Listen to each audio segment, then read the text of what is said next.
Alors, qu'est-ce qui freine encore? Nous avons été freinés pendant très longtemps. Nous avons été freinés pendant très longtemps parce que, vous savez qu'on a connu d'abord une période révolutionnaire où beaucoup de Béninois sont partis malgré eux et n'ont pas voulu revenir. Cette période a fait qu'on était méfiants les uns des autres. Donc pendant longtemps, effectivement, il y avait une grosse méfiance, il y avait un énorme frein. Mais heureusement, depuis 2016, la manière dont le pays est en train de se développer déjà seul fait que ce frein est en train de ralentir.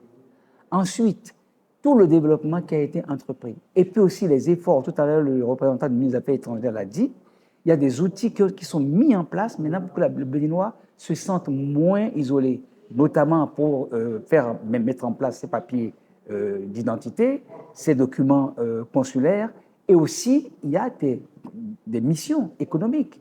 Il y a des missions économiques que l'APEX a organisées, que le ministère du Commerce a organisées, pour essayer donc de nous mettre en confiance. Donc moi, je ne dirais pas que quelque chose freine encore, je dirais que des efforts sont en train d'être faits pour que le Béninois qui est à l'extérieur puisse se connecter, puisse accélérer ce mouvement de retour. Parce que tous les craintes qu'il y avait, je dirais à la fois socio-économiques, à la fois identitaires, à la fois même, je dirais, religieux, ou de nos traditions, où on a peur d'aller dans son village parce qu'on a peur d'attendre qui est sorcière, etc.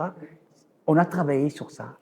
Et l'avènement de Vodun Days, par exemple, ça décrispe, ça met en confiance. Donc, sincèrement, s'il y en a encore qui pensent qu'il y a des freins, je ne serai pas d'accord avec eux. Nous ferons en sorte que ces freins-là, si ça existe encore, qu'ils soient enlevés.